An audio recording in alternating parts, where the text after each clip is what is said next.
The moment the whispers stopped being whispers was the moment everything changed, because this was never supposed to become a question. It was supposed to be a celebration, a royal birth, a historic continuation, a moment of pure joy. But instead, it became something else entirely, something colder, something quieter, something wrapped not in blankets and applause, but in silence. And silence, when it surrounds something that should be obvious, becomes louder than any confession. It became the kind of silence that makes people lean closer, lower their voices, and ask the one question nobody wanted to say out loud: what exactly is being hidden? Because when everything is real, when everything is honest, when everything is exactly as it seems, there is no need to control the story so tightly. And yet, from the very beginning, control was everywhere. Every detail was measured. Every announcement was filtered. Every glimpse felt staged, as if reality itself had to pass through approval before it could exist. And that is where the unease began to grow, slowly, quietly, relentlessly. It did not explode overnight. There was no single headline that triggered panic, no sudden confession, no dramatic collapse. Instead, it unfolded the way the most dangerous truths always do, through patterns. Patterns people could feel even if they could not yet explain them. Because when the birth of a royal child happens, there is usually a rhythm, a natural sequence. Doctors appear. Locations are confirmed. Timelines align. The institution moves like clockwork. It has done so for generations. But this time, the rhythm was off. Something did not flow the way it always had. Announcements appeared without grounding. Statements existed without substance. And when observers noticed, when they gently asked for clarification, when they expected simple answers, they were met with nothing. Just silence. Not defensive silence. Not emotional silence. Strategic silence.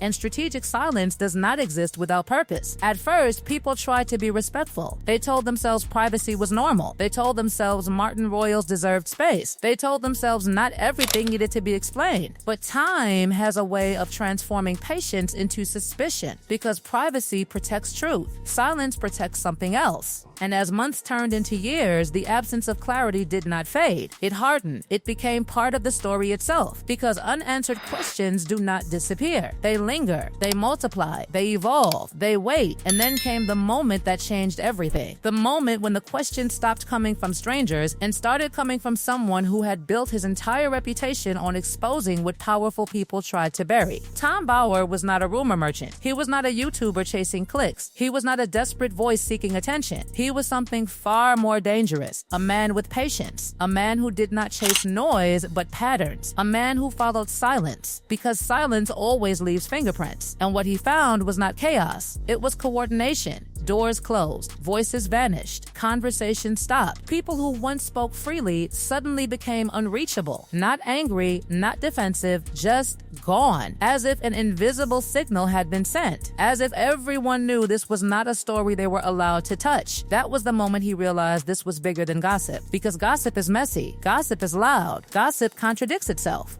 But this was different. This was control, precise, deliberate. And control of that magnitude does not exist unless something needs protecting. He did not accuse. He did not declare fraud. He asked something far more terrifying. Why? Why would something so simple require so much silence? Why would clarity be avoided when clarity would end the speculation instantly? Why would an institution built on protocol allow ambiguity to linger around something as fundamental as lineage? Because lineage in the royal world is not symbolic. It is structural. It is the backbone of legitimacy. It defines succession, authority, identity. It is not just family, it is law. And when questions begin to circle lineage, the stakes rise beyond emotion. They become constitutional, which is why the silence became impossible to ignore. Because silence in ordinary families protects feelings. Silence in royal families protects power. And then came the timelines, or rather, the absence of stable timelines. Announcements appeared confidently, then seemed to drift away from earlier statements. Details did not align, not dramatically enough to trigger scandal, but subtly enough to create discomfort. The kind of discomfort that does not scream, but whispers persistently in the back of your mind. Because when events are real, timelines anchor them. They ground them. They give them weight. But here, the timeline felt fluid, flexible, as if it existed to serve the narrative rather than the narrative serving reality. People noticed, quietly at first, then collectively. And once collective doubt begins, it becomes unstoppable. Because doubt feeds itself. It grows stronger stronger not through proof but through repetition. Each unanswered question strengthens the next. Each refusal to clarify deepens the void. And soon, the absence of explanation becomes more powerful than any explanation ever could. Behind palace walls, the tension was undeniable, because even institutions built on secrecy understand the danger of unresolved ambiguity. They survive on continuity, on certainty, on trust. And when trust begins to erode, the entire structure trembles. Conversations began to happen behind closed doors, not emotional conversations, strategic ones. Conversations about risk, exposure, damage control, because history does not forget unanswered questions. It preserves them permanently. And unresolved questions attached to lineage do not fade with time. They resurface when authority is challenged, when succession is questioned, when legitimacy itself is placed under a microscope. Meanwhile, distance began to appear, quietly, gradually, not through public declarations, but through absence. Absence of spontaneous interaction, absence of casual family moments, absence of ordinary connection. What little the public saw felt curated, approved, filtered, as if reality itself required permission before it could be seen. And when connection becomes selective, people begin to wonder if it is being managed or avoided. Financial pressure added another layer to the story, because independence from the institution came with a price. Security, staff, legal teams, public relations, all of it demanded money. And money demanded visibility. Visibility demanded narrative. Narrative demanded control. And control demanded silence. Because when image becomes currency, authenticity becomes negotiable. Every appearance becomes calculated. Every detail becomes strategic. Every reveal becomes intentional. The pressure was not just external, it was internal. Emotional strain on one side, cold legal calculation on the other. One side reacting emotionally, the other responding strategically. Cease and desist warnings, legal threats, quiet interventions, all designed not to explain, but to contain. Because containment preserves narrative. Explanation risks unraveling it. Friends began to step back. Allies became quiet. Support networks thinned, not dramatically, gradually. Calls went unanswered. Invitations stopped coming. Isolation replaced connection. And isolation amplifies pressure, because pressure thrives in silence. At this point, the story stopped being about facts. It became about behavior, patterns, choices. Silence where clarity should exist. Control where spontaneity should live. Distance where connection should flourish. Because when reality is real, it does not require constant management. It breathes naturally. It reveals itself effortlessly. It withstands scrutiny without collapsing. But when reality must be protected this carefully, people begin to ask why. And that is the question now echoing louder than ever before.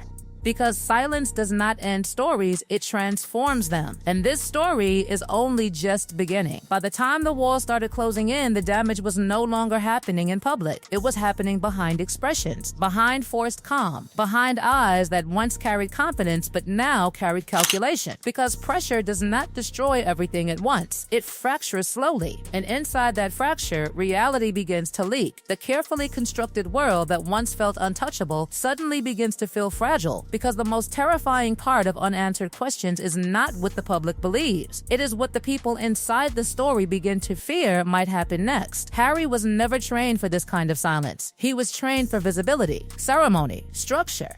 He grew up inside a system where everything had a place, where every birth, every title, every announcement followed protocol older than memory itself. Protocol was certainty. Protocol was protection. Protocol was truth. But now he existed outside that structure, outside its shield, outside its authority. And without it, he was exposed. Because once you step outside institutional protection, narrative becomes your responsibility. And narrative, when it is constantly challenged, becomes a burden too heavy to carry alone. Those close to him described something unsettling, not anger, not denial, something quieter, something heavier. Confusion mixed with loyalty. Loyalty mixed with fear. Because loyalty demands belief. And belief becomes harder when silence becomes the only answer. He found himself trapped between two realities. The one he had always trusted, and the one he was now forced to defend. And the more questions emerged, the more impossible that position became. Because defending silence requires faith without evidence. And faith without evidence erodes under pressure. Meanwhile, Meghan remained composed, always composed, because composure was power. Composure was control. She understood something others did not. In the modern world, perception is more valuable than proof. If perception remains intact, reality becomes negotiable. And perception was her battlefield. Every appearance, every word, every carefully measured absence served a purpose. She did not react emotionally. She reacted strategically, because emotional reactions expose weakness. Strategic silence preserves dominance. But silence has consequences, because silence does not just protect secrets. It isolates those forced to live inside it. And isolation changes behavior. People stop speaking freely. They stop trusting easily. They begin measuring every word, every glance, every decision. Because when the truth becomes dangerous, even ordinary moments feel risky. Tom Bauer saw this shift clearly. He had seen it before. He had watched powerful figures attempt to outmaneuver scrutiny. And every time, the pattern was identical. First came confidence. Then came control. Then came silence. And finally came cracks. Because control is exhausting. It requires constant maintenance, constant vigilance, constant suppression of uncertainty. And uncertainty always finds a way to surface. He did not need confessions. He did not need evidence presented publicly. He needed patterns. Patterns never lie, and the pattern here was unmistakable. The refusal to clarify basic details, the legal pressure applied to discourage inquiry, the emotional strain visible behind controlled appearances, the increasing distance from institutional validation. Each element alone meant nothing. Together, they meant everything. And inside the palace, something else was happening. Something quieter, something colder. Distance was no longer just physical. It was procedural, because institutions do not react emotionally. They react structurally. They prepare. They insulate themselves from risk. They create separation long before the public ever notices it, because institutions survive by anticipating collapse, not reacting to it. This distance was not accidental. It was defensive, because uncertainty attached to lineage threatens continuity, and continuity is everything. Without continuity, authority weakens. Without authority, legitimacy fractures, and legitimacy, once fractured, is almost impossible to restore. Publicly, everything remained calm. No accusations, no statements, no confrontation, just silence. But silence at that level was not peace. It was containment, because containment prevents escalation. Containment prevents exposure. Containment preserves stability long enough for the storm to pass, or for the truth to be buried permanently beneath time and distraction. But distraction was not working anymore, because the public had changed. They no longer consumed narratives passively. They analyzed, they questioned, they compared timelines, they noticed inconsistencies. And once people begin analyzing instead of believing, control begins to weaken, because belief is emotional. Analysis is unforgiving. Every new appearance was examined. Every old statement was revisited. Every gap was magnified, not out of cruelty, but out of instinct. Human instinct recognizes imbalance, and imbalance creates suspicion, because truth does not require constant reinforcement. Truth sustains itself. Meanwhile, financial realities continued applying pressure. Independence had promised freedom, but freedom came with obligation. The obligation to remain relevant, to remain visible,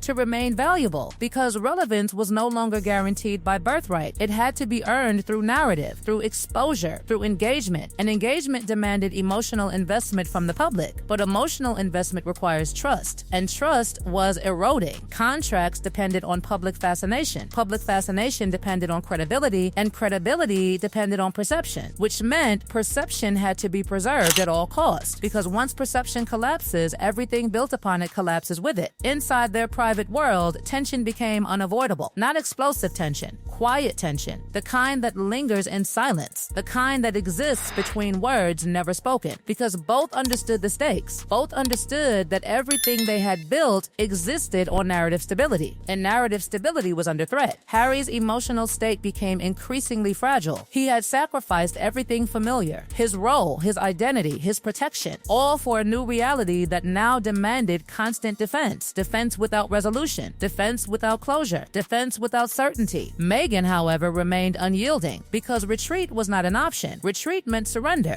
Retreat meant loss of control. Retreat meant allowing others to define the narrative. And narrative was power. She would not relinquish power. But power built on silence is inherently unstable, because silence creates void, and void invites interpretation. Interpretation multiplies doubt, and doubt spreads faster than truth. Observers began noticing noticing subtle changes, body language, distance, emotional detachment.